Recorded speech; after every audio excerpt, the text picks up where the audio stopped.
Hello students,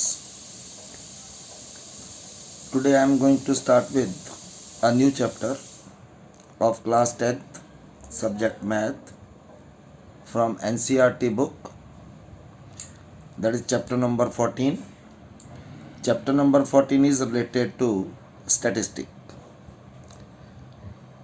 The much of the topic related with statistics we have discussed in lower portion, that is lower classes, class 7th, class 8th, then class 9th, and in the 9th standard we have learnt what the classification of a given data into ungroup data as well as group data, then how to find the frequency and how to represent the given data in the form of bar graph,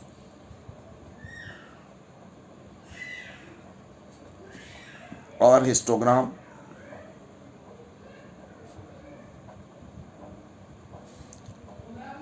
then pie chart or ogive, etc.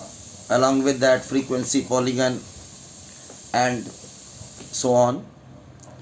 In this very particular chapter we will find the different methods to calculate the mean of group data. In the lower portion we have also studied that how to calculate the mean of group data. तो lower portion में हम क्या करते थे, चाहे group data है चाहे ungroup data है, तो हम मीन निकाल सकते थे बड़े आसान से मेथड से. तो अब उसमें there is a little bit modification. चीज़ वही है लेकिन लिखने का वे थोड़ा सा डिफरेंट हो चुका है. अगर हमारे पास x1, x2, x3 up to xn are the observations having the frequencies f1, f2, f3 and fn, then we can now calculate the mean by the three methods. The first one is called direct method. In direct method what we do, the mean equals to f1 into x1, f2 into x2, f3 into x3, इन सबको plus करके divide कर देते हैं सम of the frequencies के साथ. और इसको आसान वे में शॉर्ट फॉर्म में लिखा जा सकता है mean equal to sigma. This one word is called sigma, pronounced as sigma, means sum of fi into xi, where I varies from 1 to n, क्योंकि यहाँ पे वैल्यूज है 1, x1, x2, x3, f1, f2, f3 up to fn. So i की value vary करती कहाँ से, 1 से लेके n तक. तो हमारे पास मीन की वैल्यू आ जाती है mean x equal to sigma fi xi divided by sigma fi. This method is called direct method and this method is used. ये मेथड कब यूज होना है, when the values of fi and xi are small numbers. अगर ये छोटे numbers हैं तो हम डायरेक्ट मेथड यूज़ करते हैं. अगर ये नंबर fi xi बड़े हो जाते हैं तो हम डायरेक्ट मेथड अप्लाई नहीं करते. क्यों नहीं करते, क्योंकि उसमें कैलकुलेशंस या मल्टीप्लिकेशन और डिवीज़न जो हैं वो लेंथी हो जाती हैं, जिसके कारण the method became time consuming. तो उसके लिए हम दो मेथड और इस्तेमाल कर सकते हैं। मीन ये मेथड कब यूज़ करने हमने, सेकंड और थर्ड मेथड यूज़ करने सिर्फ कब, when the values of F I and x I R large. अगर ये वैल्यूज़ बिगर हैं तो हम दोनों में से कोई भी मेथड इस्तेमाल कर सकते हैं। इसके लिए फार्मूला है हमारे पास mean A plus sigma F I D I divided by sigma F I, where A is the assumed mean. जब हम मेथड यूज़ करेंगे तब मैं बताऊंगा अज्यूम्ड मीन कैसे निकालना है। और डी आई की वैल्यू किसके बराबर होती है, एक्स आई में से ए माइनस करते जाओ, respective values of D I हमें मिलती जाएंगी। यह है दूसरा method two which we call as assumed mean method. And third one is the step deviation method. Step deviation method में क्या है, A again the assumed mean plus sigma F I U I divided by sigma F I multiply H. A assumed mean है, H जो है it is the difference between the upper limit and lower limit, जिसको हम class size कह सकते हैं। और you आई जो है it is x I minus A divided by H. और अगर हमें क्लास मार्क ना दिया हो, क्लास मार्क को हम रिप्रेजेंट करते हैं एक्स आई के द्वारा। अगर क्लास मार्क ना दिया हो तो क्लास मार्क हम इजीली फाइंड आउट कर सकते हैं। किस तरह, by finding the mean of upper limit and lower limit, that is upper limit plus lower limit divided by 2। तो ये तीन मेथड हैं हमारे पास। First one is direct method, and direct method is used only when the values of fi and xi are smaller one, while the assumed mean method or step deviation method is used when the values of fi and xi are quite large.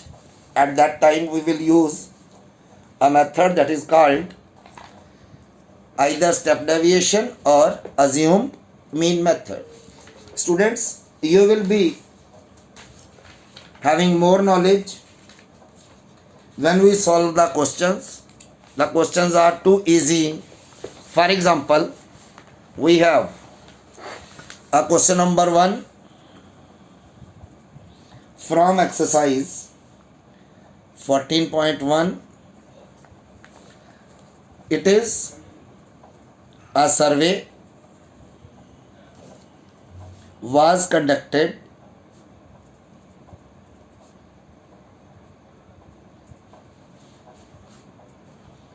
by a group of students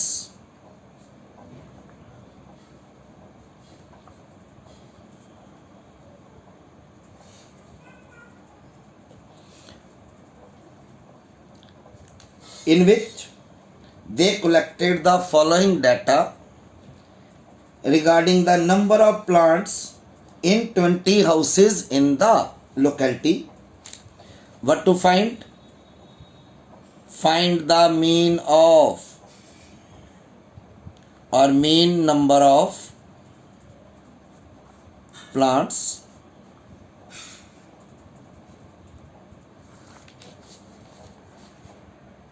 along with that we are given a data is number of plants, second is number of houses, number of plants 0 to 2, then 2 to 4, 4 to 6, 6 to 8, 8 to 10, 10 to 12 and 12 to 14, and number of houses are 1, 2, 1, 5, 6, 2 and 3. तो साथ में हमें बताना है which method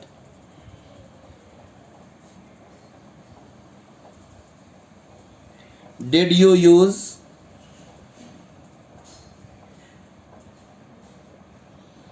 to find mean and why? कि हमने कौन सा मेथड यहाँ यूज़ किया है मीन निकालने के लिए और ये मेथड हमने क्यों यूज़ किया। तो हमारा सबसे पहला काम है, जब भी सॉल्यूशन करना है तो टेबल बनाना है। टेबल में हमारे पास number of plants, number of houses, ये दो चीज़ें दी हुई हैं।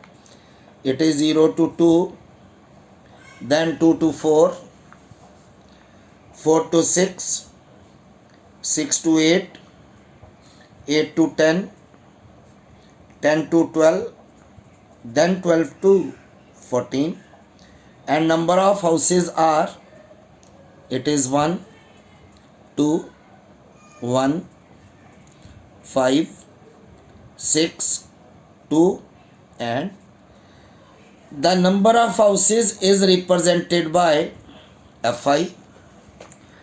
It is the group data. So first of all we have to calculate the value of xi, और xi मैंने पीछे बताया कैसे निकालना है। xi is the class mark, upper limit plus lower limit divided by 2. 0 plus 2 divided by 2, it is 2/2, 1.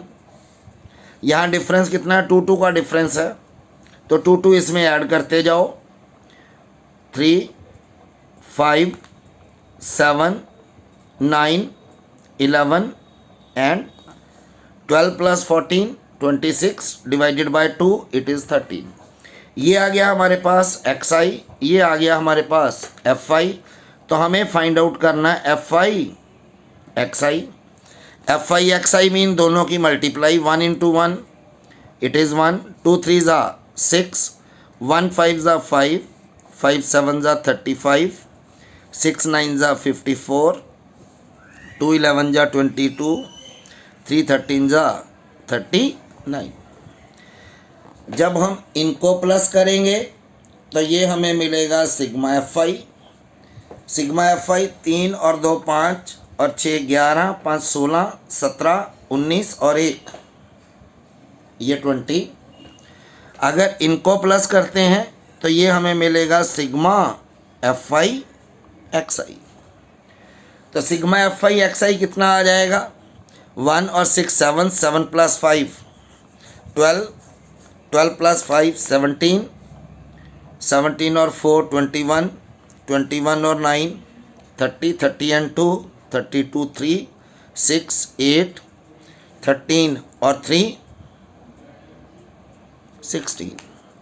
तो हमारे पास x जो है it is equal to sigma fi xi over it is 162/20, 2 10 times 2 81, it will be 81/10 and comes out to be, so the mean comes out to be 8.1। अब यहाँ एक part और है, which method did you use to find the mean.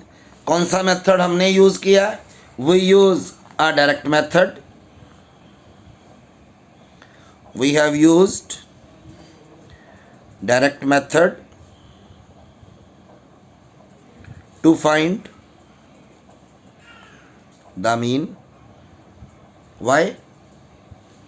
Because the values of